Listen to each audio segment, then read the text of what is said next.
Bienvenue à Bistro Liberté, le débat libre et non conformiste. Au sommaire de cette édition, intelligence artificielle, transhumanisme. Quel avenir pour le genre humain? En deuxième partie, élection après élection, est-ce pour les peuples européens le grand énervement? Et en troisième partie, la politique nuit-elle gravement à la santé des Césars? Pour en parler, l'invité spécial de Martial Bild est une personnalité de la nuit parisienne et des médias, mais aussi une militante chrétienne engagée aux côtés de la Manif pour tous. C'est une femme complexe. Elle est à la fois une fille de grands bourgeois lyonnais et une rebelle décomplexée. De même, elle ne transige jamais sur ses valeurs morales, tout en étant l'icône des boîtes parisiennes à la mode. Elle étudie le droit, puis fait Sciences Po Paris. Elle fréquente le groupe d'étudiants de droite Jalon, qui édite des pastiches de journaux comme Franche Démence, Le Loup-Garou Magazine et plein d'autres, et fait également des canulars médiatisés tels que la manifestation contre le froid au métro Glaciaire. Elle y fait la connaissance de son futur mari, Basile Decocq, qui est à l'époque un collaborateur de Charles Pasqua et qui deviendra ensuite chroniqueur à Valeurs Actuelles et Causeur. Elle commence sa vie professionnelle à la communication du RPR qu'elle quitte, déçue par Jacques Chirac. Politiquement, elle se définit comme une gaulliste profondément attachée à son pays et à ses racines chrétiennes. Elle sera chanteuse du groupe parodique Les Dettes Pompidouze, puis enregistrera des chansons en pastichant la voix de Brigitte Bardot. Dans ses parodies, elle est ironique, mais jamais méchante ou irrévérencieuse. Elle fera également des apparitions dans le cinéma.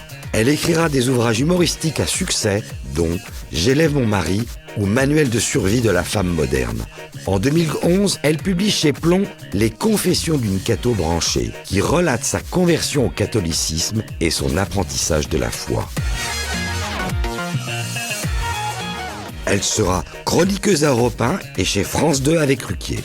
Tout changera pour elle en 2004 lors d'un pèlerinage à Lourdes où sa foi se révèle avec une grande intensité. Dès lors, celle qui se déclare être l'attachée de presse du Christ n'hésite plus sur les plateaux TV à défendre les valeurs chrétiennes et soutenir le pape, même sur ses positions controversées comme la levée de l'excommunication des évêques traditionnalistes lefévristes, l'IVG ou le refus de l'euthanasie. Lorsqu'elle devient porte-parole de la Manif pour tous, elle franchit le mur du son médiatique et l'on s'arrache cette catho rebelle sur des plateaux TV. Elle est la preuve que l'on peut être à la fois un poil déjanté et profonde sur ses valeurs morales. Je vous demande d'accueillir Brigitte Bardot.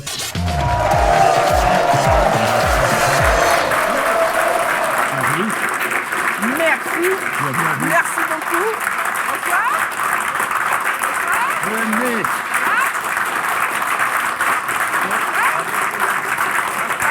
Merci beaucoup. Salut les jeunes. Venez, bonsoir, merci. Merci.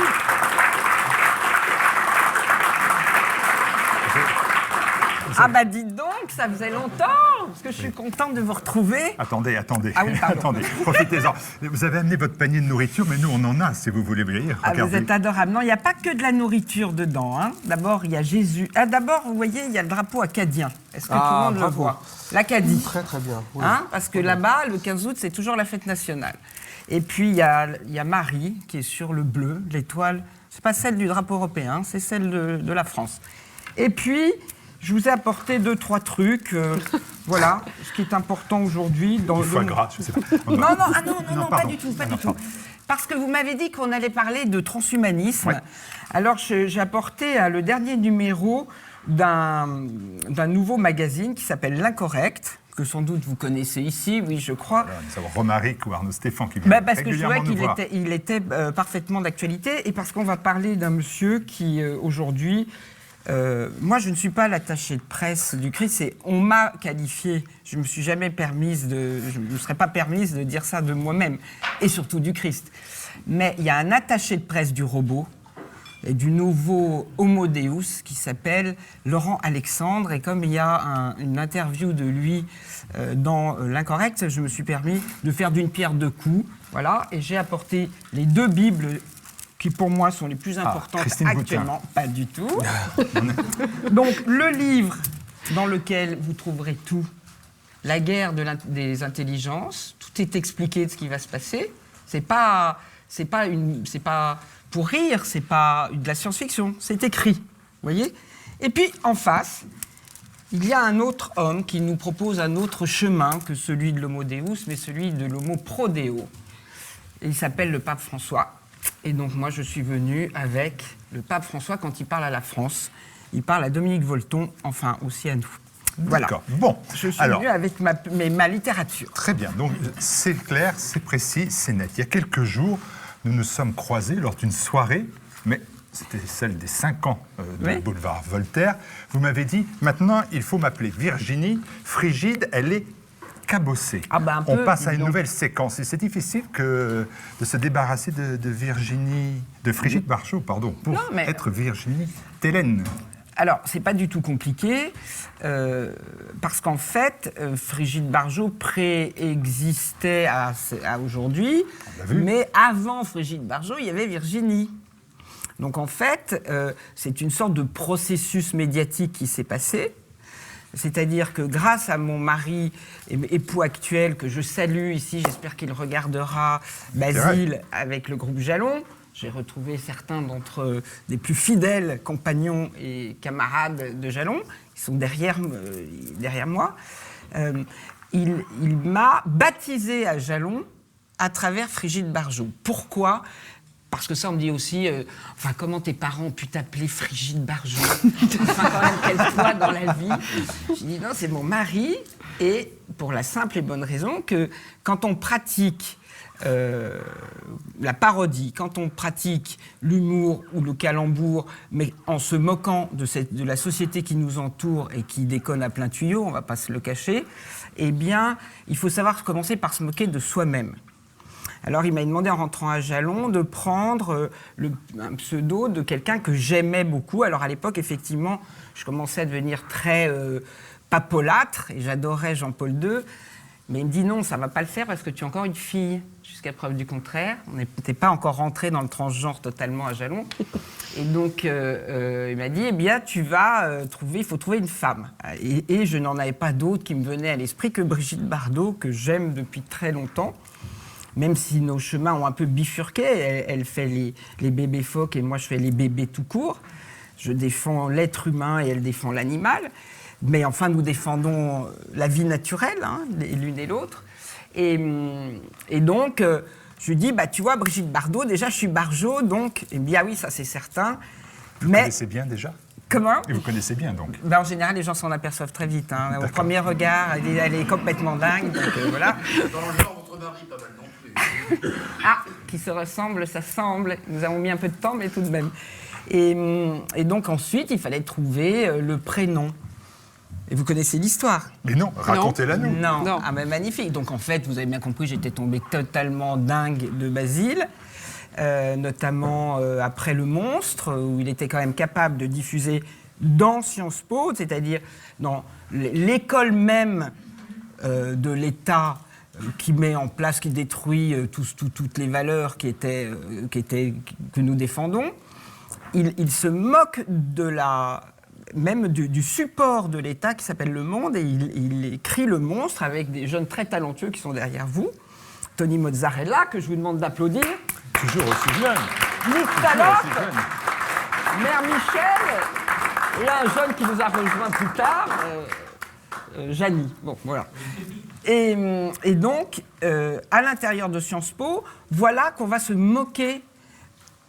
C'est une mise en abîme du monde à travers Le Monstre. Et donc, je tombe totalement... C'est sacrilège, il faut bien le dire, c'est sacrilège. Mais c'est ça qui est bon. C'est ce sacrilège qui est bon. Voilà. Et donc, touche pas au monde. Lui, il s'est foutu du monde, je peux vous dire. Et donc, voilà, et je l'approche, et puis je lui dis, je suis complètement fan de vous, voilà, et il m'a dit, écoute, tu aimes Brigitte Bardot, tu es Barjot, tu seras donc Frigide. Alors là, pardon, je me suis effondrée. Je lui ai dit, mais enfin, président de Coq, vous êtes un goujat. Je croyais que vous teniez les femmes dans votre respect. Finalement, tout est fini entre nous. Et il me répond au téléphone, mais rien n'a jamais commencé. Je dis, ah oui, c'est vrai, c'est pas possible, rien n'avait commencé. Bref, je pars désespérée, c'était déjà fini, mon amour naissant pour le président était pour moi déjà en bout de course, voilà. Je vais au bain-douche me remettre, et je tombe sur mes Comme copains. tout le monde. Comme, voilà. Comme tout le monde. Mais non, Non, bah, je suis ça, comme tout le monde, les bains-douches. Et là, je raconte ma terrible histoire. Oh, il veut m'appeler Frigide Barjot. Et tout le monde éclate de rire. En disant, c'est génial, Frigide Barjot. Tu veux pas t'appeler Frigide Barjot? Oui, mais quand même, vous avez vu comment il me considère comme femme. Et mon meilleur ami, Philippe Lambron, me dit, tu veux sans doute qu'une autre s'appelle Frigide Barjot. Et là, ah ça, jamais. Je serai Frigide, je serai Barjot, et je serai la femme de Basile de Coq. Et voilà. Et c'est pas fait. D'accord. Alors l'histoire ne dit pas. Ce que l'histoire ne dit pas, c'est la réaction de vos parents quand vous leur avez dit, je vais me marier avec Basile de Coq, et je vous présente celui qui sera son témoin, Karl Zéro. Et la tête de vos parents, c'était toujours très drôle pour eux, Jalon? Ah oui, non, ça, ils étaient... Mes parents adoraient... Enfin, mon père... ma mère comprenait un peu moins bien, mais je veux dire que Jalon, c'est pas un esprit... C'est pas un humour très féminin, on va pas se cacher. Hein. Les hommes aiment beaucoup, les femmes comprennent un peu moins. D'ailleurs, c'est pour ça c'est pour ça que j'aime bien Jalon. Il n'y a pas beaucoup de femmes à Jalon, donc j'ai pas eu trop de concurrence. Quoique, mais bon. Et donc, non, mes parents étaient très... Bon, mon père disait à Basile, il faudra faire bouillir la marmite, mon petit ami. Alors, tant qu'il y avait Charles Pasqua, ça allait, mais quand ça a été terminé... Bon, ça a été un Charles petit... Pasqua qui vous a beaucoup aidé. Ah bah... Il faut expliquer les choses. C'est Charles Pasqua, on dit pourquoi il était là, Charles Pasqua. C'est un ami. Ah non, c'était pas spécialement un ami. Ça a été le... Mécène. Non, ça a été le patron, mais il a été aussi une des plumes de Jalon, ce que les gens ne savent pas. C'était le docteur Okono. Le docteur Okono, il a signé quelques articles, pas beaucoup. Et puis... Scoop. Oui, un scoop, oui. Alors, dites-moi, je parlais, Frigide Barjot. Alors, votre donc, je vous époux. termine juste pourquoi. Je vais y Frigide arriver Barjot. aussi. Oui. Allez-y. Elle dépasse presque Jalon. Elle va suivre finalement le pape, vous l'avez dit tout à l'heure. Et la voilà propulsée en haut des manifs. On verra ça, on verra Ah bon, ça. on Je en termine parlera là, on après. en passe ça. Avant... Et après, elle est tombée du haut des manifs. Voilà. Et donc, elle est un peu cabossée. Bon, d'accord. Mais Donc, elle est Frigide- juste... Elle est en réparation. Elle est en réparation, j'ai bien compris. Le Nouvel Obs, qui parle de vous, messieurs, de vous, madame, dit le groupe Jalon, c'était des dandys nihilistes. Et Nicolas Gardère, qui n'est pas là, à qui on souhaite un bon anniversaire néanmoins, et qui est un de nos sociétaires, m'a dit « Oh, eux sont des faux libertaires. Des faux libertaires, oui, c'est vrai. Ah non, on n'est pas Pas de- libertaires. des bourgeois, quoi. Ah Des non, bourgeois. ah Mais bah non, ah c'est bah non facile. plus. Non, ah bah non. Non. Alors là, je ne peux pas vous laisser dire ça, s'il vous plaît. Nous ne sommes pas libertaires, c'est certain. Enfin, je ne peux pas parler pour tout le monde. Mais en tout cas, je parle même pas pour mon mari Basile, mais en tout cas, pour ce que moi j'ai compris dans Jalon et ce qui m'a permis de dépasser le deuxième degré pour passer au premier degré, c'est là où ça devient plus compliqué, parce que quand vous passez au premier degré, vous rentrez dans le vrai monde. Et le vrai monde, il ne vous fait pas de cadeaux. Et comme vous allez voir, et comme vous le savez tous ici, le vrai monde, il est en train de basculer dans un autre monde encore plus terrible. Donc voilà. Mais au niveau social, nous sommes souples, on ne va pas dire le contraire. Hein. À Jalon, Basile pratique le grand rassemblement de la droite à la gauche. Mais vous le faites sans doute aussi ici, on le fait à Causeur, on le fait dans des tas d'endroits, parce qu'on le fait en France, parce que c'est profondément français. Mais par ailleurs, sur les structures, moi je n'ai pas transigé. Et c'est pour ça qu'aujourd'hui, nous nous retrouvons dans cette situation un petit peu, on va dire, tendue, où nous ne sommes pas spécialement bien vus du pouvoir actuel. Alors, on va dire les choses comme ça. Dans Qui suis-je pour juger, confession d'une catho-républicaine, je me suis posé la question, finalement, dans tous les personnages, dans toutes les vies qui sont les vôtres, quelles sont celles qui vous ont pesé le plus? Est-ce que c'est être une personnalité médiatique des nuits parisiennes, en travaillant avec Rue de Pied, on va dire la fêtarde invétérée, hein, c'est un terme de vous, c'est pas de moi, ou est-ce que c'est être l'égérie de la Manif pour tous? Qu'est-ce qui vous pèse le plus? Est-ce que vous avez Peser, pas fait... mais ça veut dire quoi, peser? C'est quelque chose que vous pourriez Rien, supprimer. mais rien. Comme Edith Piaf, je ne regrette absolument rien. La seule chose, c'est que chaque fois qu'une situation est arrivée, alors par exemple, c'est très clair, j'ai été très heureuse, grâce à j'élève mon mari, d'être repérée par Laurent Ruquier et de rentrer dans la bande à Ruquier. Bon. Enfin, pardon, effectivement, j'étais un petit peu, à l'époque, encore...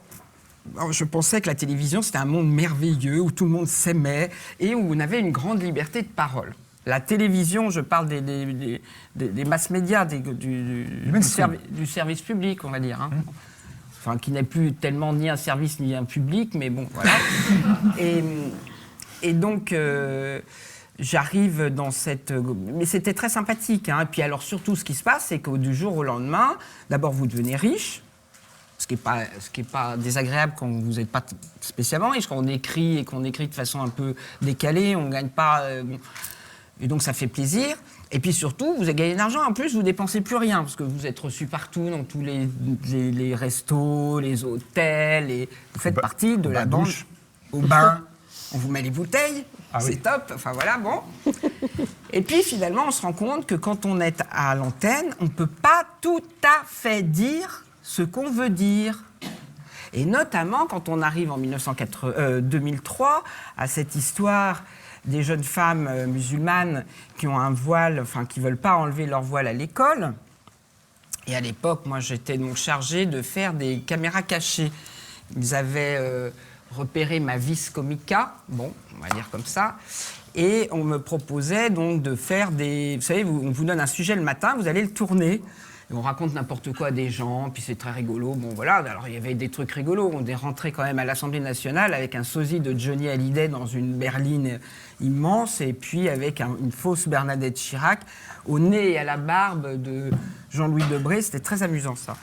En revanche, quand on me dit au moment du voile, eh bien, voilà, alors Frigide, tu as vu, il y a un problème avec les jeunes femmes musulmanes, elles n'enlèvent pas leur voile, on va faire un super gag. Alors donc, je m'étonne, à 8h du matin, je leur dis un gag sur le voile islamique, ça va pas être facile. Si, ça va être super, tu vas te déguiser en bonne sœur. Pardon? Bah oui, en bonne sœur, tu auras un voile sur la tête. Mais enfin, ça n'a rien à voir. Ah mais si, parce qu'en plus, il faut bien que tu comprennes qu'il faut que ça soit drôle. Donc tu vas aller vendre des sextoys rue Saint-Denis. Bah allons-y. Ça peut être assez drôle. Là. Ça devient, ça prend une il fallait le faire, voilà. C'est sympa. Donc c'est à ce moment-là que mon sang n'a fait qu'un tour et que j'ai dit, écoutez, je crois que ça va pas être possible, je veux bien la faire en burqa transparente nue dessous. Hein. Eh oui, mais restons dans le sujet. Mais ça, c'était drôle aussi. C'était pourquoi drôle elle aussi. est tapée sur le catholicisme? Ça n'a pas dû être possible, je pense. Ça, c'est possible sur TV Liberté. Ça n'a pas dû être possible, ça, je pense. Ça, c'est possible sur TV Liberté. Alors, je me suis entendu répondre, si tu le prends comme ça va pas forcément bien, ça va pas bien se passer. Tu sais qu'il y en a plusieurs qui attendent derrière pour avoir ta place. Oh là là. Je lui dis, bah écoutez, je suis désolée, mais je pense qu'effectivement, il y en a qui iront se balader. Et je savais au moment où je disais ça que je n'aurais plus ma place chez Laurent Ruquier. Donc, vous voyez, Martial, on perd sa place, mais on avance jusqu'à autre chose. Alors, dans votre autre livre, intitulé très joliment d'ailleurs « L'humain plus fort que le marché », parce que c'est ça qui se passe en ce moment. Hein. L'évêque d'Oran, qui préface votre ouvrage, affirme qu'en cherchant une alternative à la loi Taubira, donc là, on est dans le cadre de la Manif pour tous, donc après, en prônant l'union civile, vous avez, je le cite, payé le prix fort, car vous avez été incomprise et maltraitée par les uns et par les autres. Est-ce que votre recherche de vérité, c'était à ce prix, finalement? Ou là, il n'y avait pas encore une erreur? Ah non, non. Je crois que l'évêque d'Oran a raison. D'ailleurs, il n'est pas tout à fait le seul, parce qu'après, il y a l'évêque de Rome qui lui a emboîté le pas. Cet évêque de Rome s'appelle François et dit la même chose aujourd'hui. C'est pour ça que je vous ai apporté son livre. Évidemment, pas dans le dogme, attention. Je parle à nos amis. Sont où les amis catholiques, là? C'est vous, non? Ouais, là, une dame catholique, une dame catholique. Une dame catholique. On est très clair. Oui. Non, une dame catholique, ça fait très joli. On est très clair, parce que c'est ça, vous savez très bien que c'est ça qui a causé la division de notre immense mouvement. Parce que là, d'un seul coup, vous étiez applaudi, et puis d'un seul coup, quand on mais dit du jour union au lendemain. civile, on entend arnaque civile. Arnaque. Mais Et là, enfin, vous ne réagissez pas, vous dites, ah non, je continue. Mais après j'ai tout. continué, mais je reprends. Pourquoi? Parce que, en fait, la vérité de ce qui se passe avec la Manif pour tous, ça n'est pas... Comment dire?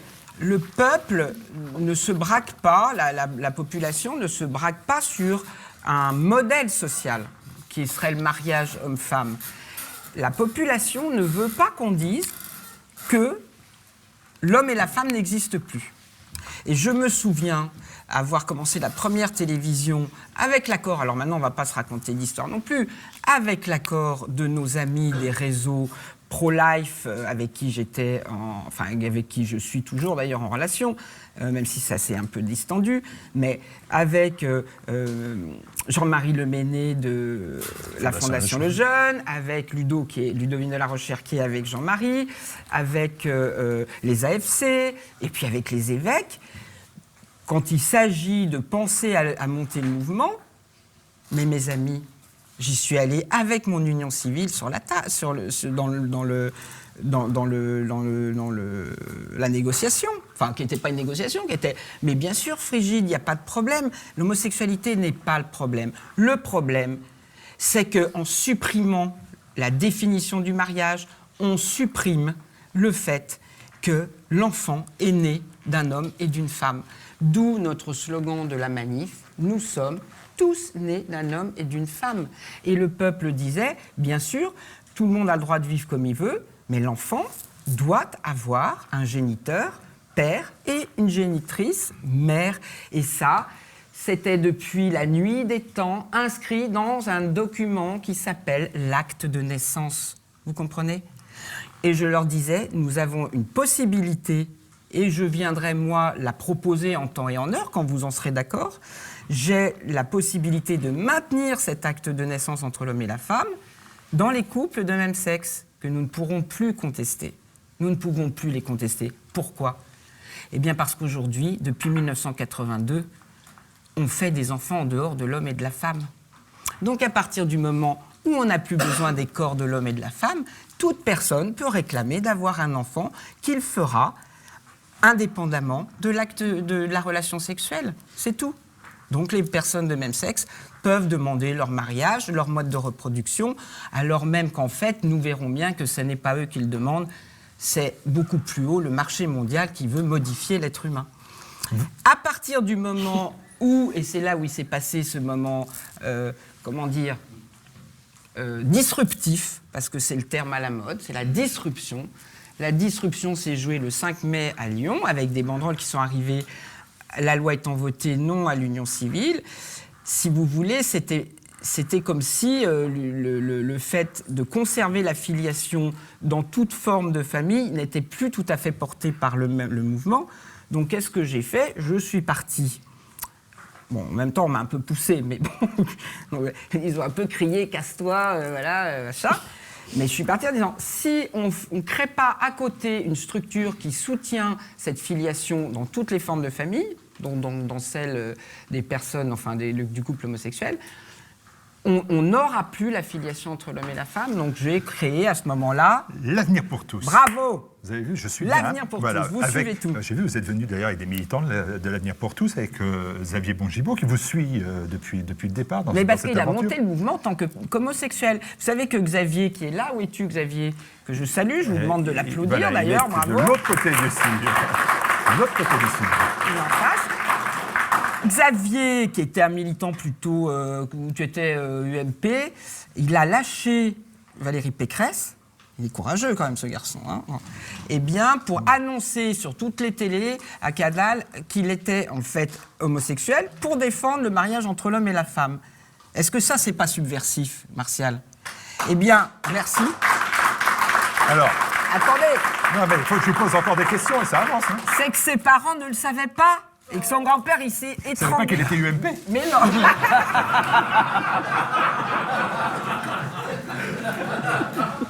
Allez, Alors maintenant, vous défendez une humanité bio et vous insistez pour que chaque Français participe à la consultation menée dans le cadre des États généraux de la bioéthique. Mais tout cela, c'est joué d'avance. Vous avez le sondage. Tiens, votre pape François, Regardez, vous avez le journal La Croix. Procréation, coparentalité, 100% hommes et femmes et une union civile, évidemment, pour les homosexuels. Parce que ce mariage qui ne change pas la filiation est de fait, sera de fait. D'accord. Les États généraux de la bioéthique, vous dites il faut voter, il faut y aller. Alors que vous avez vu le sondage de La Croix, c'est votre journal.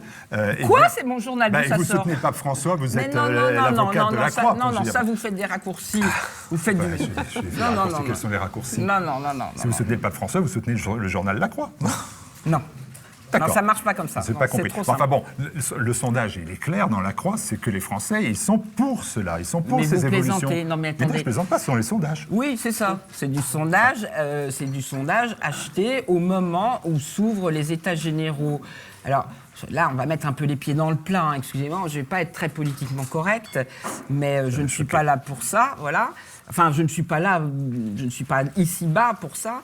La Croix fait le jeu, en fait, de ces États généraux, enfin, de ce conseil, de ce comité consultatif national d'éthique, pardon, monsieur le président Delfrécy, mais qui a donné un avis favorable, pardon, et qui, aujourd'hui, s'occupe des États généraux.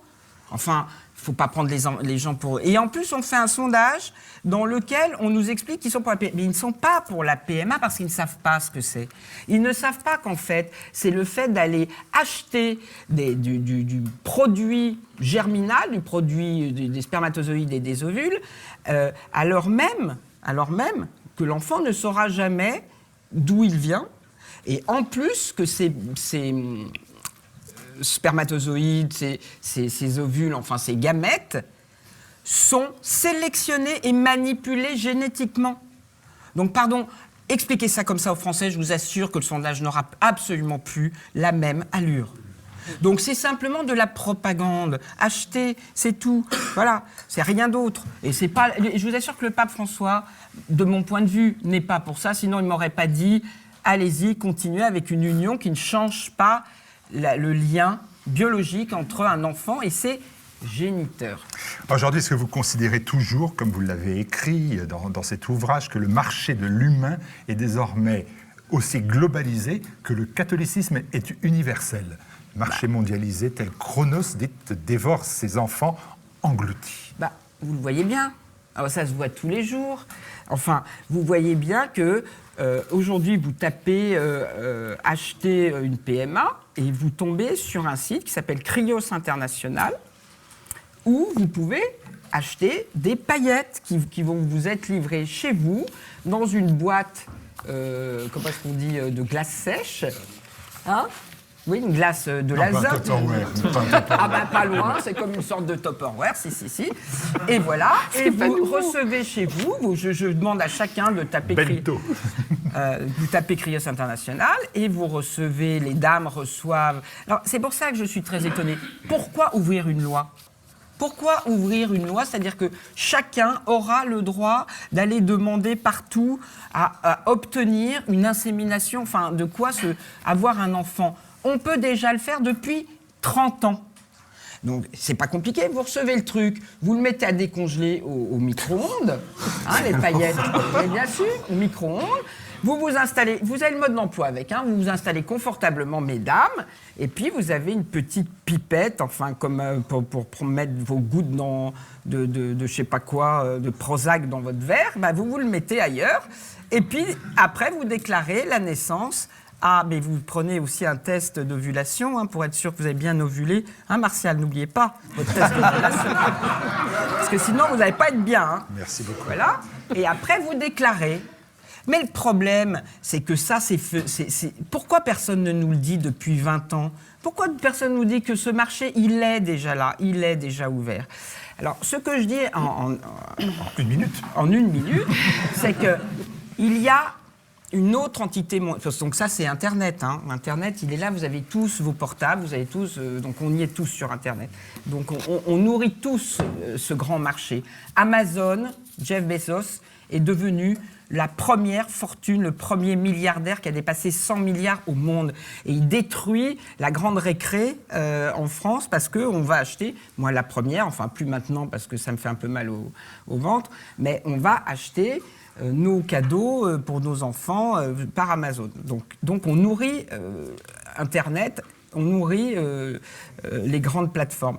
Mais en face, il y a justement le pape François et l'Église catholique, qui est extrêmement structurée au niveau mondial. Que ne défend-elle pas l'être humain ? Que ne défend-elle pas le fait qu'un enfant doit, quel que soit le milieu social et la forme sociale de vie de ses parents, doit être lié à son père et à sa mère biologique, même s'il y a un éducateur différent. C'est tout ce que je disais en 2013, cher Martial. Alors, est-ce qu'on ne va pas se rassembler aujourd'hui pour dire ça ? Le message est lancé. Et la réponse, elle vient du public. On va tout de suite découvrir le premier sujet. On va rester effectivement dans le transhumanisme avec notre invitée, Virginie Thélène Frigide Barjot. Ah, voilà. Trop joli. À tout de suite. Merci. Intelligence artificielle, transhumanisme. Quel avenir pour le genre humain ? Le mathématicien et député Cédric Villani va remettre dans quelques jours son rapport sur cette intelligence artificielle qui promet de bouleverser notre quotidien. L'élu La République En Marche annonce, dans un futur très proche, la combinaison de l'humain et de l'intelligence artificielle. Mais si l'on ajoute de surcroît le transhumanisme, la gestation pour autrui, l'effacement des différences sexuées, serons-nous encore demain à proprement parler des êtres humains ?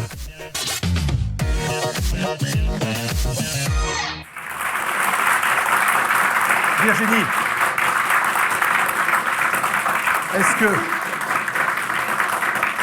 est-ce que finalement le transhumanisme, l'intelligence artificielle, c'est pas le sens de l'histoire, voilà, et c'est un sens qui est un peu obligatoire. C'est ce qu'on appelle finalement le progrès. Et il y a de belles choses. Mais oui, je suis entièrement Je vais me d'accord. faire tuer par les téléspectateurs. Mais non, écoutez, bien sûr. Alors, moi, je vais vous dire une chose qui va effectivement peut-être ennuyer tout le monde, là. Il y a effectivement un sens de notre intelligence. Il y a 300 000 ans, 200 000, je ne sais plus exactement, à 100 000 ans près. Je n'étais pas là. Cro-Magnon, avec son... Ah, j'ai oublié de vous apporter le livre de Basile de Kock, l'histoire de France de Cro-Magnon à Emmanuel Macron, qu'évidemment, j'espère, vous avez déjà tous acheté. On a des pages de pub, on la mettra. D'accord. Donc, Cro-Magnon, avec sa boîte crânienne développée à côté de Cro-Magnon par rapport à tous ceux qui étaient là précédemment, a pris le pouvoir et il est devenu unique. Jusqu'à nous, encore aujourd'hui. Nous sommes une espèce unique dans l'histoire de la création, je ne sais pas comment on dit, de la nature, enfin bon. Et pour la première fois, depuis ces 200 000 ans, nous allons être dépassés par notre propre cerveau. C'est pour ça que je vous dis que monsieur Alexandre, docteur Alexandre, Laurent Alexandre, dit la vérité. C'est pas le sens de l'histoire. C'est-à-dire que l'intelligence que moi j'attribue à Dieu qu'il nous a donnée est en train, aujourd'hui, d'être dupliquée à travers les machines que nous avons créées, notamment à partir de la Deuxième Guerre mondiale, au même moment d'ailleurs où on congèle le sperme, je vous fais remarquer. C'est-à-dire que l'histoire de l'avancée sur la procréation technique, biotechnologique, est exactement la même que celle de notre intelligence. C'est-à-dire, quand ça se passe en dessous de votre ceinture, ça se passe dans votre cerveau en même temps. Et aujourd'hui, c'est en train de créer un autre être. Ce nouvel être, ce cyborg, c'est celui qui va se reconnecter, non plus à Dieu, à travers l'Église, et donc à la nature qui recule, mais bien cette intelligence qu'on a créée nous-mêmes et que vous nourrissez tous les jours sur vos téléphones portables, tous les jours sur Facebook à mettre plein de trucs, tous les jours vous faites en sorte que l'intelligence artificielle se développe et permette... Le robot, c'est rien que le support de l'intelligence artificielle. C'est pour ça qu'aujourd'hui, je dis, il faut reconnaître ce qui se passe, mais il faut rester des êtres humains, dans la conscience humaine, dans le respect de notre création et de notre procréation, d'où ce combat que je mène et que je vous appelle à suivre, pas qu'avec moi, mais moi je propose une solution à l'avenir pour tous, c'est de maintenir une... Parce que vous savez, quand on change le mode de reproduction d'une espèce, on change l'espèce. Pourquoi ils veulent tellement la PMA? Pourquoi ils veulent tellement la GPA? Parce qu'ils veulent les gamètes pour les manipuler. Et après, ça sera du sperme artificiel, des ovules artificiels. Et il n'y aura même plus de ventre à louer. Il y aura une grosse poche dans laquelle on mettra un petit robot qui flotte. Mais c'est pas du bidon, c'est vrai. Si vous restez à simplement vous reproduire entre un homme et une femme, quels que soient les moyens de le faire, eh bien, le robot n'avancera pas aussi vite. Vous voyez qu'on peut bloquer un peu le sens de l'histoire. On va demander leur avis aux sociétaires que je salue. Est-ce que Pierre Gentillet, vous voulez prendre la parole en premier? Pourquoi pas? C'est vraiment un sujet, en plus, c'est très intéressant que vous ayez apporté le livre de Laurent Alexandre, parce que c'est vraiment lui qui a popularisé, c'est le mot d'ailleurs, le transhumanisme. On en entend beaucoup parler depuis, je dirais, 1 ou 2 ans, mais en réalité, moi, par exemple, le professeur Laurent Alexandre, je suis ses conférences et je l'avais déjà rencontré en 2011, et il m'expliquait déjà que, de toute façon, et je suis assez d'accord avec lui, on ne pourra rien arrêter. C'est-à-dire qu'il faut distinguer plusieurs choses. Le transhumanisme, c'est un mot qui regroupe en réalité un ensemble de choses. Je dirais qu'il y a tout ce qui touche aux nanotechnologies, au fait qu'effectivement on va pouvoir devenir, comme vous le disiez, c'est-à-dire des cyborgs. Et il y a une question juridique qui se pose. À partir du moment où on est composé à plus de 50% de matière non organique, est-ce qu'on est objet ou est-ce qu'on est sujet de droit? Donc ça va poser tout un tas de questions. Mais il y a aussi un deuxième aspect dans le transhumanisme. Et d'ailleurs, c'est tout l'objet d'une conférence de Laurent Alexandre là-dessus. C'est la question de l'espérance de vie. Et ce que dit Laurent Alexandre, et c'est pour ça qu'il aime beaucoup Emmanuel Macron, c'est qu'il faut que les politiques s'emparent à un moment de ce sujet, parce que on peut être pour, on peut être contre, ça va arriver. C'est bien résigné. Ça va. Non mais c'est de la résignation, ça va. Non mais c'est pas de la résignation, c'est que c'est très simple. Non mais on est d'accord, on n'est pas d'accord, c'est très simple. La pulsion de mort, qui est la première, la plus importante des pulsions de l'homme, le transhumanisme nous met un défi vis-à-vis de ça. Demain, vous allez dire à des gens qui pourront, vu la vitesse à laquelle ces technologies évoluent, vous direz aux gens, vous pouvez vivre tel que vous vivez aujourd'hui, ou alors vous pouvez vivre 300 ans, 400, 500 ans. Certaines personnes choisiront, et vous avez tout à fait raison, de rester à l'âge qui est le leur et à leur espérance de vie naturelle, mais certains décideront de continuer. Et vous aurez 2 humanités. Vous aurez une humanité qui aura 400, 500, 600. Si vous écoutez les travaux du professeur Laurent Alexandre, c'est plus tout de la science-fiction pour aller très très loin. Et puis vous en aurez une autre qui va passer. Il faudra choisir.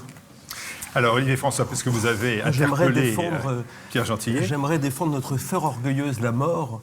C'est une expression du grand écrivain américain Thomas Wolfe, que j'aime beaucoup, car justement, ça m'effraie, cette humanité qui prétend être éternelle ou poursuivre éternellement cette vie, d'ailleurs de consommation, qui est d'ailleurs une existence assez vulgaire en général, de consommation, de performance, etc. Vous avez peur un peu de cette 4e révolution industrielle qui se fait jour? Pardon, c'est ça? Oui, j'en ai peur, et surtout elle me dégoûte. Toujours eu peur des je suis peut-être un vieux réactionnaire, mais je pense qu'il faut prendre cette révolution transhumaniste. D'abord, il faut rappeler que le premier à utiliser le terme transhumaniste, et c'est pas un hasard, c'est Julian Huxley, qui est le frère d'Aldous Huxley. Donc c'est le meilleur des mondes. Hein. Ils étaient d'ailleurs opposés sur ces sujets, parce qu'on avait Aldous Huxley très effrayé par certaines théories de son frère, et Julian Huxley, non seulement en transhumaniste, mais ce qui va avec, c'est-à-dire eugéniste, c'est-à-dire voulant reconfigurer l'humanité, que l'humanité se sépare de la maladie, de la souffrance, de la faiblesse. Moi, ce qui me fait le charme pour moi de l'humanité, c'est justement aussi la faiblesse. Il faut un peu défendre la faiblesse. Alors ça peut peut-être étonner de la part d'un collaborateur de la revue Éléments. Parfois, on accuse Éléments d'être des défenseurs de la force. Je ne dis pas des défenseurs de ceux qui ont un petit QI, par exemple. Oui, mais le QI, c'est un autre sujet, d'ailleurs. J'ai lu le dernier numéro. Non, pardon, excusez-moi, mais Laurent Alexandre explique tout par le QI. Il dit tout à fait. qu'il va falloir augmenter nos neurones. Nous ne sommes pas essentialistes, nous n'expliquons pas tout par le QI. Mais ça fait partie des éléments, si je puis dire, qui permettent d'expliquer aussi un certain nombre de choses sur les différences entre les pays, les êtres humains. Parce qu'il y a une humanité, mais il y a aussi des différences au sein de cette humanité. Mais pour revenir au transhumanisme, moi, C'est une opposition radicale. Mais que faites-vous pour vous y opposer? Ça changera Je rien. ne sais pas, c'est pas la question. Je trouve ça, que en fait. de toute façon, c'est pas que ça change rien. C'est que je n'aime pas ce discours de résignation. D'abord, on en sait Mais rien. c'est pas de la résignation. Et Vous c'est vous une trompez sur mon résignation propos. en disant Je de toute reprendrai façon, après. ça va arriver. De toute façon, ça va arriver. Mais De toute c'est façon, déjà là.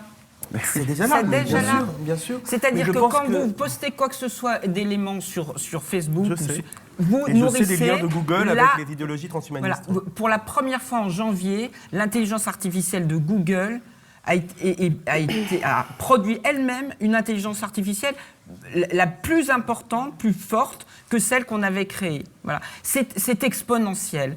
Donc, moi, je me permets de vous dire que nous devons créer des zones à défendre, des ZAD Exactement, de l'humain. mais c'est tout Voilà. à fait, Et ben déjà, Des procréons sanctuaires. entre hommes et C'était femmes. Des sanctuaires, j'aime beaucoup le. Alors, je vais vous donner la parole à tout le monde. Je Oui, redonnerai pardon. la parole au fur et à mesure. Caroline Parmentier, j'ai vu que le Washington Post faisait déjà appel à l'intelligence artificielle pour la rédaction d'articles. 20% du travail est effectivement publié grâce à l'intelligence artificielle. Je me suis dit, pour présent, rendez compte, 20% des coûts en moins. Ah oui, je savais que ça allait vous intéresser, Oui, cette c'est- intelligence artificielle. Certain que cet aspect-là, oui, peut effectivement nous séduire beaucoup. Il y a pour moi, il y a une déshumanisation et un eugénisme en marche, c'est le cas de le dire, me semble-t-il, actuellement. C'est vraiment... Bien dit. Non, c'est tout ce qui touche, me semble-t-il, en ce moment, à l'euthanasie active et ou suicide assisté. Parce que dans le même temps qu'on fabrique un monde parfait où l'intelligence sera exponentielle, comme vous dites, il faut se débarrasser des malades et des vieillards. Et je vous rappelle que 156 députés viennent de signer une tribune dans Le Monde pour demander d'aller au-delà de la loi Clay-Leonetti. Alors ces députés qui ont mal vécu, ils sont tous d'ailleurs, c'est un quart de l'Assemblée nationale, hein, c'est des députés de gauche, députés écolos, socialistes, En Marche. Ils ont sans doute mal vécu les réformes sur le travail et sur la SNCF. Donc là maintenant ils veulent aller à gauche toutes, avec une réforme, une avancée sociétale significative, me semble-t-il. La loi Clay-Leonetti, on la connaît, elle permet de couper l'alimentation et l'hydratation de quelqu'un qui est en fin de vie ou d'un vieillard en fin de course, par exemple. Hein. Ça veut dire que la personne va mettre des jours et des jours, des semaines à mourir, même souvent dans d'atroces souffrances. Et alors, ils prétextent que c'est inhumain, mais c'est eux qui l'ont voulu. Ils nous ont mais précisé c'est que pour une- aller au suicide, Voilà, en que c'est fait. une avancée formidable. Maintenant, c'est inhumain. Du coup, ils préconisent, comme le Voilà. fait Touraine, Jean-Louis Touraine, une euthanasie active qui consiste à, par injection, à arrêter le cœur des personnes en fin de vie. Voilà, ça va beaucoup simplifier la chose, ça va éviter l'endormissement. Ils sont contre l'endormissement et ils préconisent ça. Voilà, en fait, on est là dans... Et ils appellent ça d'ailleurs la disposition de son corps. Mon corps est à toi, ton Mon corps corps est tatoué, ça ne vous rappelle rien, ça rappelle l'avortement. Et justement, ils s'en réclament précisément, ils se réclament de cette loi sur l'avortement. Ce que je voulais dire, juste en un mot, c'est que on pourra inventer toutes les machines et toutes les manipulations génétiques qu'on veut. On n'approchera jamais la complexité de l'être humain telle qu'elle est. Voilà. Aucune machine, aucune manipulation génétique ne remplacera la complexité de l'être humain dans sa beauté et dans sa perfection qui est finalement à l'image de Dieu. C'est très chrétien comme Voilà. propos. Ben oui, qui est à Oui, l'image mais de Dieu. c'est- Pardon. Non, mais c'est un Pardon. constat. Je Oui. reproche Alors, pas, Stéphanie voilà, bien sûr. Guignon, et je vous donne la parole tout de suite, mais par exemple, vous vous intéressez à l'humain, ben, d'un seul coup, on sait qu'avec les dispositifs de l'intelligence artificielle, on va pouvoir prendre en charge des emplois qu'on imaginait réservés aux êtres humains, par exemple, les emplois qui s'occupent des personnes âgées. Et voilà, enfin, une réponse sympathique. Positive. Ouais. Ah, c'est vraiment le meilleur des mondes. Alors justement, je voulais revenir sur le plancher des vaches, si j'ose dire. J'ai constaté avec mes poules que les poules qui étaient nées en couveuse ne savaient pas devenir mères. Alors, et ça, c'est vraiment une observation que tous les gens qui ont des poules font. Vous êtes la Cora de Lorenz des poules. Alors que la Lui, il poule, était les oies. la poule qui est née sous le cul de sa mère, si j'ose dire, qui est dans la coquille, a explosé sous sa mère, bien au chaud, eh bien, deviendra une mère extraordinaire. Et la poule qui est née en couveuse est incapable d'avoir le réflexe de couver et donc de devenir mère. Donc, en fait, c'est dramatique ce qui est en train de se passer. Et là, je rejoins complètement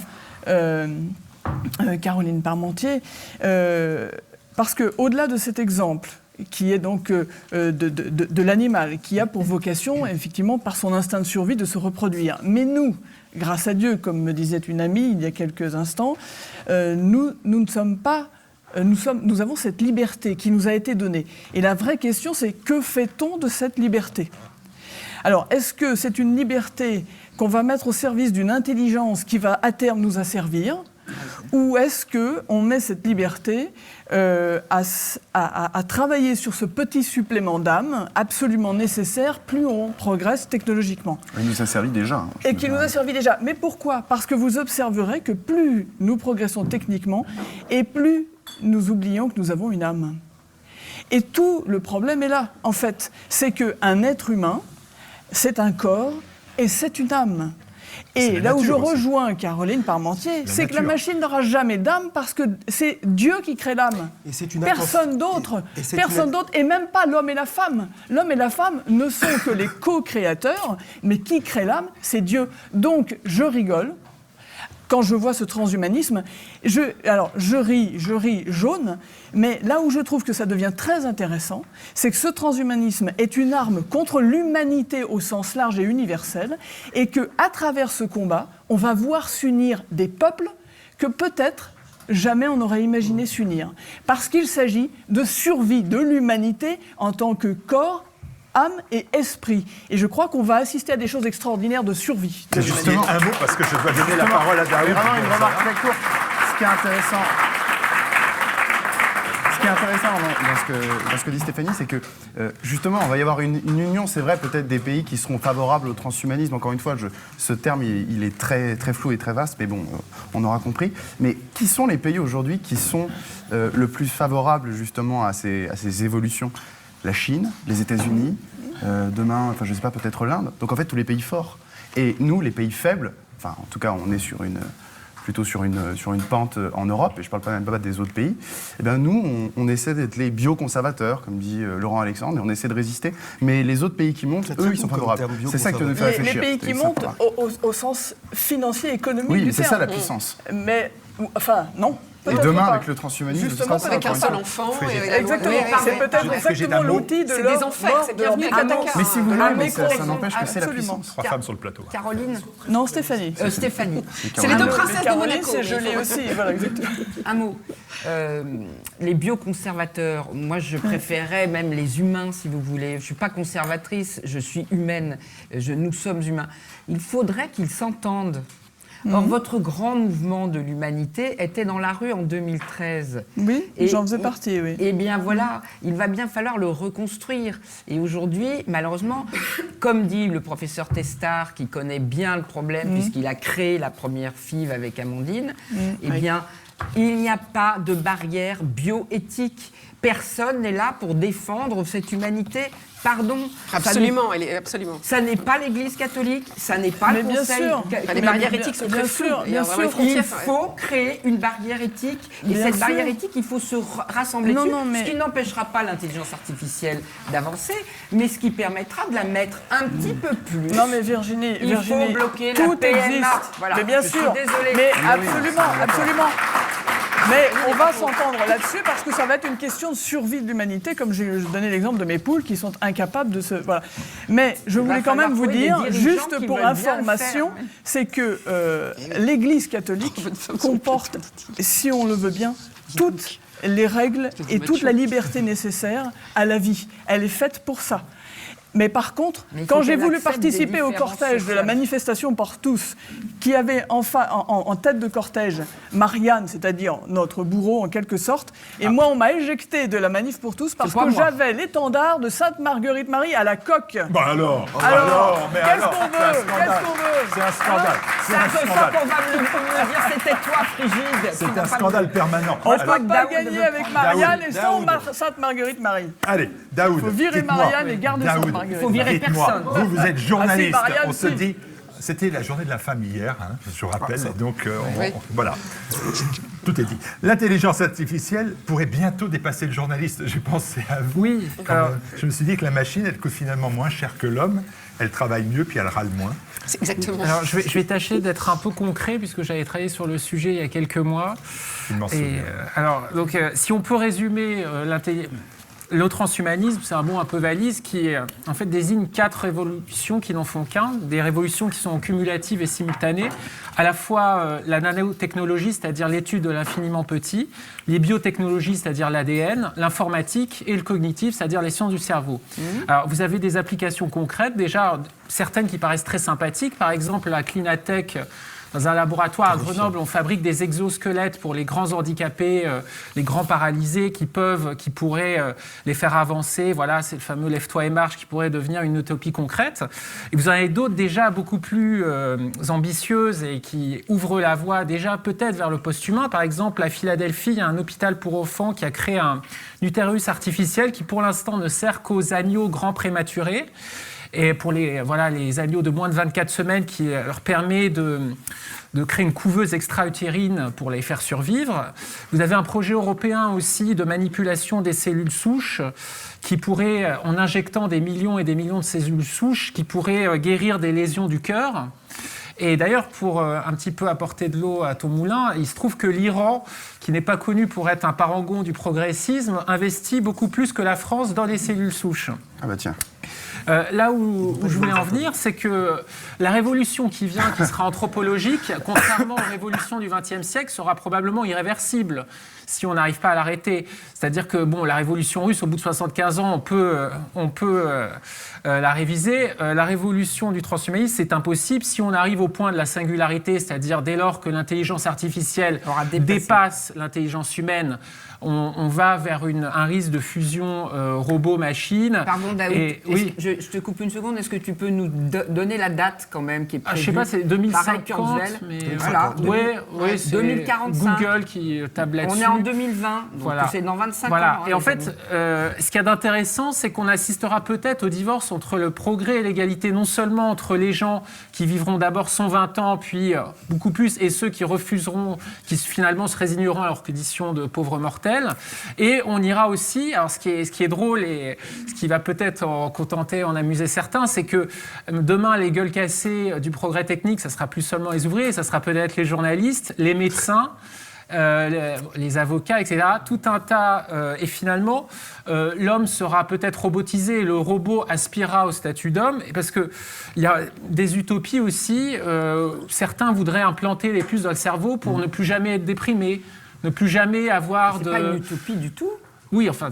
Ah ben Laurent Alexandre le dit tout le temps. C'est pas une utopie. C'est une utopie concrète. Il y a des utopies concrètes. Il n'y a pas que lui ensuite. Mais Ah bon, d'accord. Quand ça se réalise, c'est plus une utopie. Oui, alors. ce qui est cocasse, c'est que dans la Silicon Valley, on relit aujourd'hui Teilhard de Chardin, qui a eu des intuitions assez géniales pour quelqu'un qui n'était pas forcément un grand scientifique. Mais voilà, le surhomme qu'annonçait Teilhard de Chardin pourrait advenir. Voilà. Alors moi, je voudrais quand même... Dernier point, vraiment dernier point. Juste un mot, merci. Non mais là, vous avez ouvert un très grand débat. Je vous écoute, madame. Il y a quand même des signes d'espoir. Je veux me retourner vers Stéphanie et mesdames, parce que nous sommes les premières concernées, parce que nous sommes les matrices de la vie. Alors vous avez bien vu qu'elle a été externalisée, cette vie, et qu'elle va l'être. Mais sachez par exemple que les enfants des grands inventeurs des grandes plateformes, notamment de Google ou de Facebook, enfin Facebook je sais pas, mais Google... mettent leurs enfants dans des écoles où il n'y a pas d'ordinateur. Absolument. Où ils n'ont pas leur petit téléphone portable. Ils les font vivre quand même déconnectés. Et un des créateurs de Facebook dit j'ai bousillé le monde. Là, l'Indien, je sais plus son nom. Donc, encore une fois, il y a déjà des prises de conscience. Mais je ne sais pas si j'aurai encore la parole après. Ce que je veux vous dire, c'est que la prise de conscience, on doit la prendre maintenant. Bien sûr. Parce que quand on fait un enfant avec du produit, ça veut dire qu'on est déjà transhumain. Donc on n'a pas le droit de faire un enfant avec un produit qui soit du sperme ou qui soit demain, évidemment... Mais vraiment, juste un truc, parce que je vous, et d'habitude j'interviens peu, mais là vraiment, je veux dire, il y a une chose, mais c'est vrai, je suis pas Nicolas Gardère. Je veux dire, vraiment, il y a... tu l'as dit, transhumanisme, c'est vraiment un mot valise, il y a plein de choses. Mais moi, je pense qu'il y a une chose que vous pourrez peut-être arrêter par l'éthique, c'est le fait que le sujet va devenir objet, tout ce qui touche à la PMA, etc. Mais il y a une chose que vous ne pourrez pas arrêter, et qui pour moi, en fait, est peut-être le sujet le plus important et le plus intéressant, c'est l'élargissement de l'espérance de vie vers 100, 200, 300, 400, 500, 600, peut-être 1000 ans, je sais pas. C'est ridicule pour aujourd'hui. On reverra cette émission en 50 ans, on verra, c'est ridicule. Et ça, j'ai envie par là... Oui, peut-être. ça, et j'en termine par là. Et j'en termine par là. Et ça, c'est ce qui fait qu'on aura, qu'on le veuille ou non, deux humanités. Voilà. On pourra peut-être Ah, dans l'arrêter 50 ans. grâce aux perturbateurs endocriniens. Et le cerveau sur la mort de Bossuet. Allez, une chose est sûre, c'est que les machines qu'on nous prépare, elles seront politiquement correctes. Et pour se reconnaître entre humains, il suffira d'aller sur TV Liberté. Encore. Les peuples européens. Le grand énervement.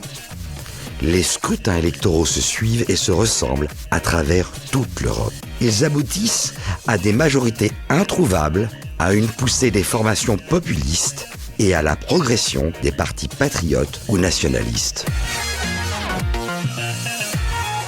On évoque et justifie cette situation par l'insécurité, les migrants, l'Union européenne, l'essoufflement des partis dits de gouvernement. Alors, comment expliquer réellement le grand énervement des peuples européens de Bucarest à Rome et de Vienne à Berlin? Et l'amusant, en fait, dans cette histoire, puisque j'aime bien être assez ironique, c'est que la France, qui est peut-être le pays le plus concerné par le sujet migratoire, est celui où ça a le moins conditionné le résultat des élections pour différentes raisons. Marine Le Pen, déjà, sa prestation, et le fait que Macron a eu l'intelligence aussi de pouvoir contourner cette question, mais pour combien de temps ? Je pense qu'il y a un réveil des peuples et que ce réveil des peuples peut être malheureusement récupéré par des escarcelles ou des chefs qui vont à terme trahir. Mais par contre, je suis convaincu qu'il se passe des choses dans l'angle mort du système. Et le système est absolument terrorisé. Je reprends, comme dans le débat précédent, Stéphanie.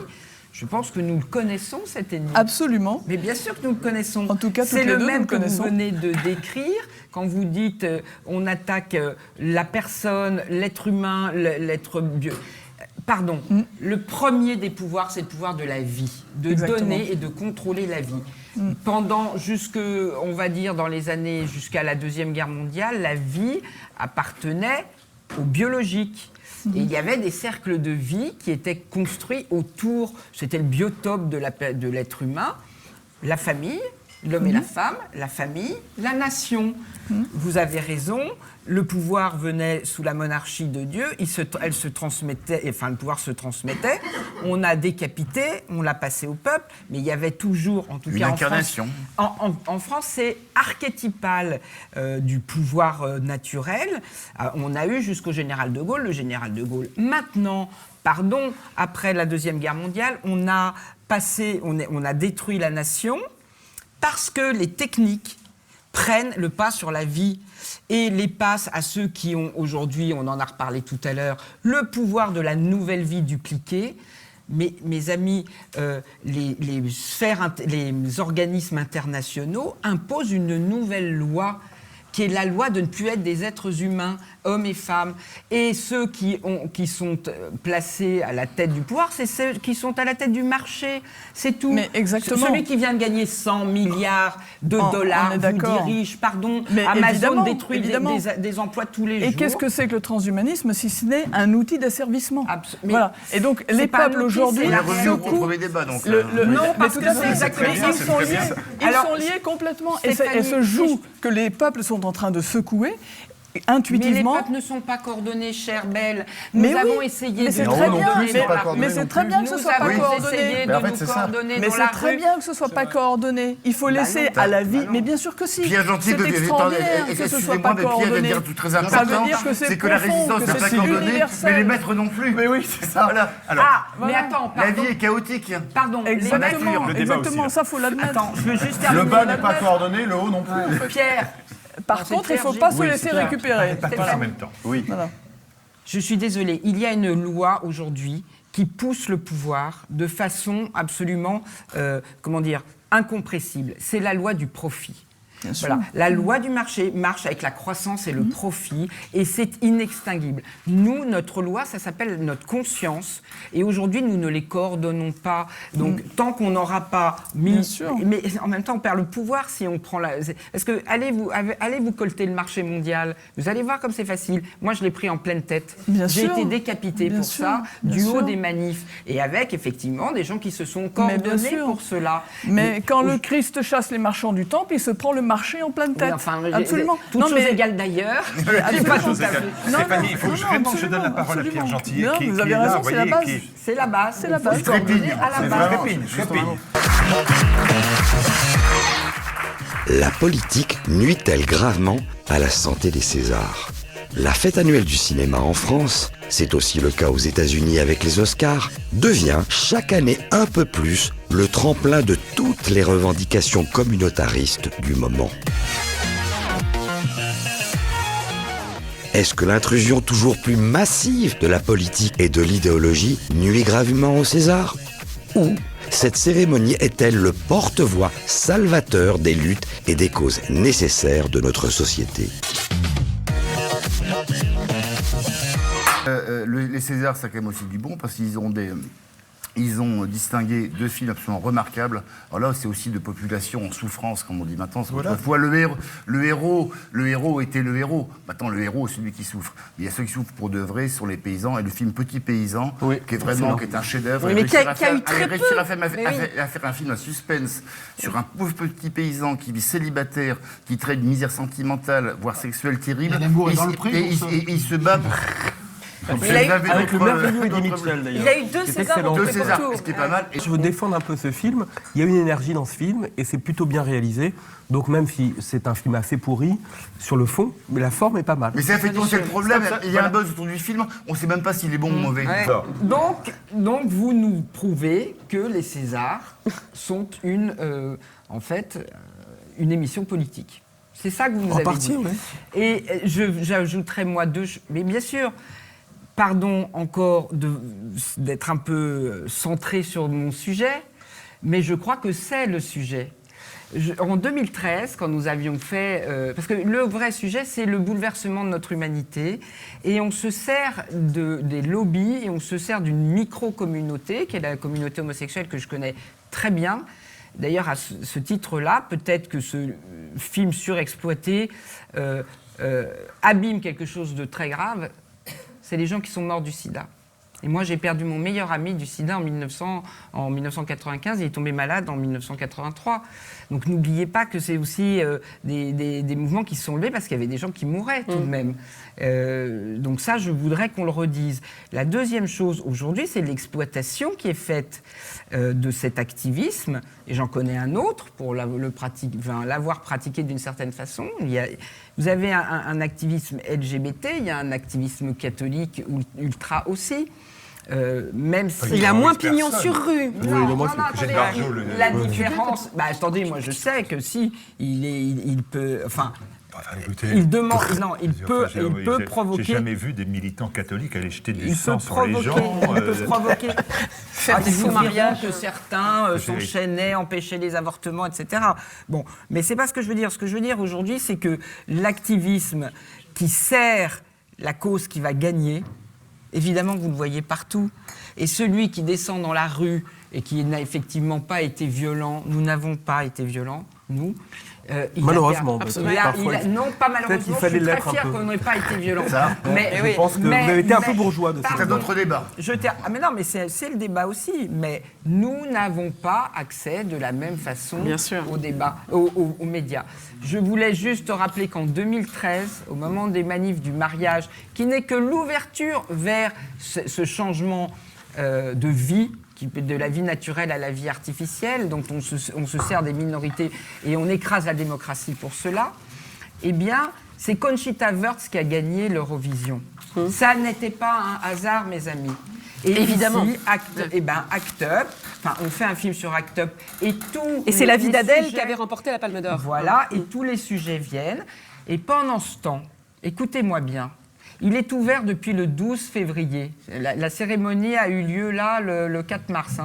Depuis le 12 février, il y a un référendum qui est ouvert sur Internet, sur le site des États généraux de bioéthique, qui permettent à chacun, homo, pas homo, français, d'aller dire oui ou non, est-ce qu'on veut ce que revendiquent ces gens sans même savoir ce que ça va donner, est-ce qu'on peut aller donner notre avis. Il y a 700 personnes qui y sont allées. Alors pendant ce temps, on accapare tout sur les écrans de télévision. Comprenez bien que c'est la façon de faire passer ce qui va demain vous faire disparaître. Pardon. Voilà, moi j'ai voté non. Allez, un port. Ah oui, c'est les journées Balance ton port. Je ne parle pas des homosexuels, je parle de la vie qui va changer. Encore une fois, entendez-moi bien. Je reviens à Balance ton port. Un port a-t-il remporté un César? Personne n'en saura rien. Voilà. Et gare à la révolte des porcs, non à la porchophobie. Voilà. Allez, on clôt ce sujet-là et on passe tout de suite à notre dernière rubrique. Qu'est-ce que vous faisiez à l'âge de 20 ans? Qu'est-ce qui se passait à l'âge de 20 ans? En regardant ça. Ça, c'est beau.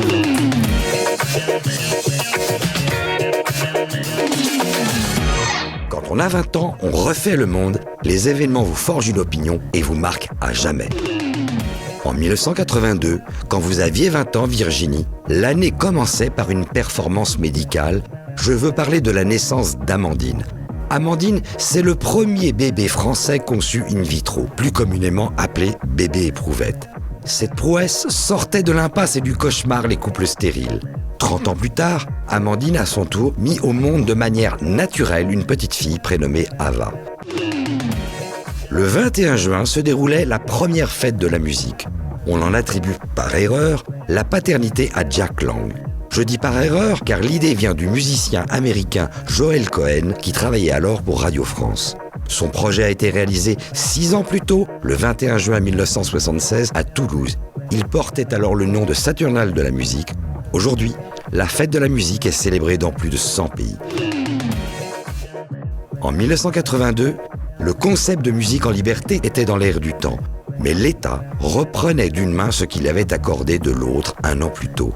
En 1980, fleurissaient un peu partout des radios pirates, que l'on appelait ainsi car elles émettaient en toute illégalité, défiant ainsi le monopole de l'État. En novembre 81, François Mitterrand mettait fin au monopole conformément à sa promesse électorale. Désormais, on ne dira plus radio pirate, mais radio libre. Une liberté très éphémère, car l'État se dotera en 1982 d'une haute autorité plus connue aujourd'hui sous le vocable de CSA. Par cet habile tour de passe-passe, l'État reprenait le contrôle sur l'information. Plus besoin d'imposer de radio d'État, puisque le CSA pouvait vous accorder, vous refuser ou vous retirer le droit d'émettre si vous ne respectiez pas la charte du politiquement correct. Et c'est ainsi que l'émetteur de Radio Caroline, la radio du Front National, fut saisi et le beau projet novateur de Marie-Caroline Le Pen arrêté. Ni vu ni connu, je t'embrouille, les radios libres ex-pirates devenaient des radios privées, financées par de gros groupes commerciaux, bien aux ordres. Côté culture toujours, nous avons retenu pour vous le décès de Romy Schneider. Elle fut fiancée à Alain Delon. Il y a 2 Romy, celle de la période Sissi où elle incarne la beauté et la fraîcheur typiques des héroïnes germaniques, vient ensuite la période sombre avec des films comme Le Procès ou La Piscine. Elle est retrouvée morte, entourée d'alcool et de médicaments. Le magistrat préfère classer l'affaire sans autopsie pour, dit-il, ne pas casser le mythe. Musicalement, 2 succès s'affrontent. Les Lacs du Connemara de Michel Sardou. La chanson est composée par hasard. Le synthétiseur n'ayant pas supporté le voyage, sortait des sons de cornemuse au lieu de sons d'instruments à cordes. À l'opposé de cette chanson épique, il y a le morceau lugubre mais réussi, The Wall de Pink Floyd. Alan Parker en fait un film qui connaît un succès immédiat. Alors, le premier bébé éprouvette français, la fête de la musique et les radios libres. Le décès de Romy Schneider et la sortie des Lacs du Connemara ou de The Wall. Que pensiez-vous de tout cela quand vous aviez 20 ans? Et maintenant, avez-vous changé d'avis?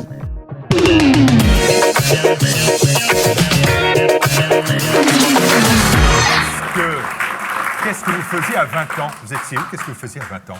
Eh bien, je faisais des manifs à Lyon.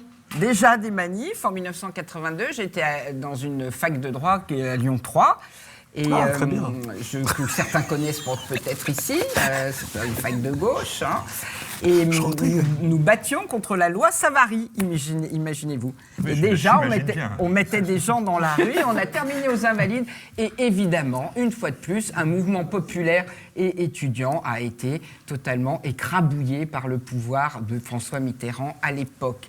Mais pendant ce temps, effectivement, il donnait de la liberté, du pouvoir dans la rue à ceux qui font de la musique et à ceux qui parlent sur les radios. Avant le CSA, bien évidemment. Moi, je me souviens d'une amie. Alors, c'était un petit peu avant de rencontrer Jalon, parce que je suis arrivée à Paris en 1985, enfin fin 84, début 85. C'est là que je suis tombée au métro Glaciaire sur la manif contre le froid. Je dis ça parce que je suis passée devant le métro pour venir vous voir. Il faut toujours réexpliquer un peu. Donc, Jalon métro faisait au métro Glaciaire des manifestations contre le froid. Et demandait la démission de... Non, alors le slogan était... Mitterrand assassin, Mitterrand complice. Verglas assassin, Mitterrand complice. Voilà. À bas la calotte glaciaire. Ah bah la calotte glaciaire. Bravo, président de Koch. Et voilà, et nous avons ensuite à Jalon rencontré des gens qui étaient des pionniers des radios libres, bien évidemment, et je pense à mon amie Super Nana qui est décédée. Et Super Nana, malheureusement, Super Nana.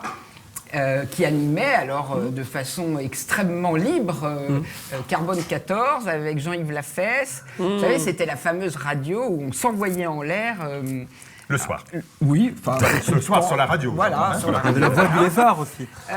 Donc voilà. Ensuite, alors The Wall, oui. Moi, je me souviens très bien, effectivement.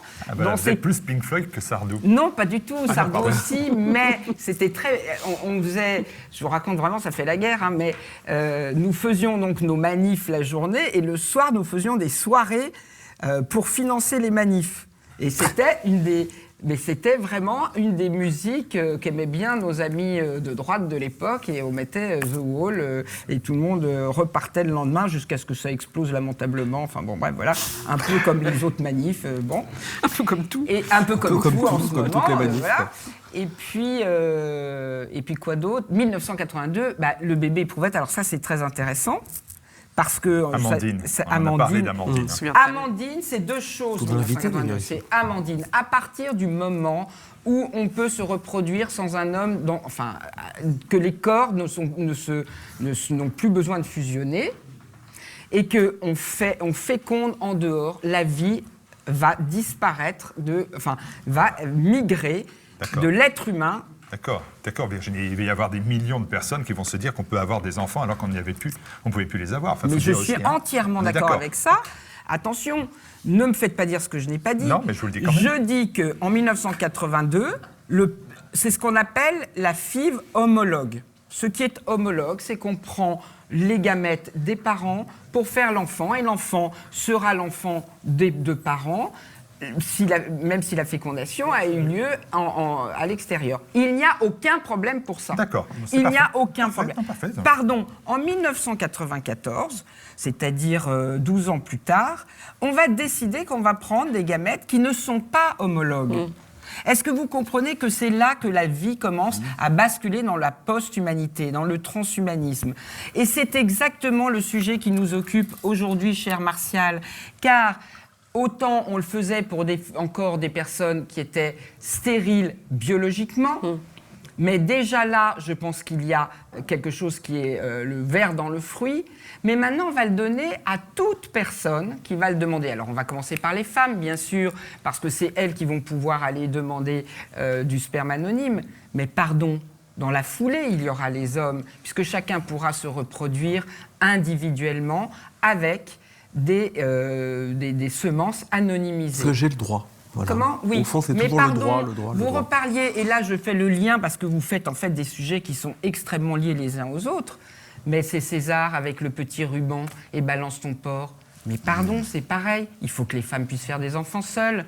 Et il faut balancer. Alors évidemment, il y a eu des abus. Bien sûr, il y a des choses qui sont inadmissibles. Bien sûr, il y avait une domination, une oppression. Mais on renverse tout d'un coup totalement la machine. Pourquoi ? Pour que dans moins de 6 mois, mes amis, on puisse dire que n'importe quelle femme peut aller réclamer un enfant qui ne se connaîtra pas son père géniteur, mais qui en plus aura de bonnes chances dans 10 ans d'avoir son génome manipulé. Et ça, je le redis solennellement ici ce soir, et je vous remercie, Martial, de m'avoir invité. Pardon, c'est le combat de ma vie. Ça ne doit pas arriver sans que nous montions une résistance absolue. Parce que c'est pour ça aussi que vos nations, vos familles, vos nations disparaissent. Parce que la vie est en train de muter. Je vous demande de résister. Vous avez le mot de la fin. J'allais vous poser une dernière question, mais finalement, vous y avez répondu. Vous vous battez pour l'avenir pour tous. L'avenir pour vous, c'est quoi? Alors, l'avenir pour vous, c'est l'avenir pour nous tous, l'avenir pour tous. Nous portons un... Là, je vous ai expliqué ce qui se passe, mais nous portons un vrai projet à l'avenir pour tous. Nous ne sommes pas extrêmement nombreux parce que c'est compliqué. Comme vous le disiez au début de l'émission, nous sommes entre les deux camps. Le camp du pouvoir de droite et le camp du pouvoir mondial, enfin du pouvoir de droite national, enfin plutôt patriote nationaliste, et le pouvoir mondial qui, finalement, entre les deux, nous proposons une solution intermédiaire qui est de dire socialement, tout le monde a le droit de vivre comme il le veut, plus personne ne peut lutter contre ça. On perd dès qu'on n'est pas d'accord. Voilà, on perd. Donc c'est pas la peine d'être contre. En revanche, tout le monde peut entendre que nous avons une obligation en tant qu'être humain de rester né d'un homme et d'une femme. Eh ben, j'ai une façon de le proposer, c'est la coparentalité. Elle existe déjà, elle n'est pas... Il n'y a pas besoin d'ailleurs de la légaliser, il y a juste à la proposer. J'aimerais que le président de la République l'entende, j'aimerais que nos évêques l'entendent pour aller négocier peut-être avec lui, parce que ça ne peut passer que par l'Église qui devrait aller négocier. Mais c'est vrai que c'est admettre quelque chose d'un peu compliqué. Que ces femmes seules qui veulent un enfant, au lieu d'aller chercher du sperme dans les sécos, dans les centres de conservation du sperme, eh bien qu'elles se mettent en relation avec des hommes qui ne sont pas forcément en couple, mais peuvent les aider. Et peut-être que dans ce projet de faire un enfant ensemble, comme c'est déjà arrivé, il y aura une conjugalité qui va naître. Ils peuvent tomber amoureux aussi. Absolument. Et je vais même vous raconter une autre histoire. C'est une chance de produit, comme on dit. Hein. Pardon, j'ai déjà, et après je terminerai, Martial, mais c'est aussi une histoire qui peut, de toute façon, nous reconduire vers l'homme et la femme, parce que si l'homme disparaît, la femme disparaîtra, l'enfant disparaîtra, et le robot apparaîtra. Vous le savez très bien. Mais la deuxième chose, c'est que des femmes lesbiennes font des enfants comme ça. Et sachez que mais bien sûr, c'est comme ça. C'est 80% des couples homo font des enfants avec des personnes, des vraies personnes réelles. Et même, il peut arriver que un couple de femmes a décidé d'avoir même l'enfant par relation sexuelle. Et puis, ce qui doit arriver, arrive. La jeune femme tombe amoureuse du monsieur et part avec lui. Ça s'est déjà vu même dans les meilleures familles. Voilà. Ça, c'est retour à Cécile et Romy Schneider. Voilà.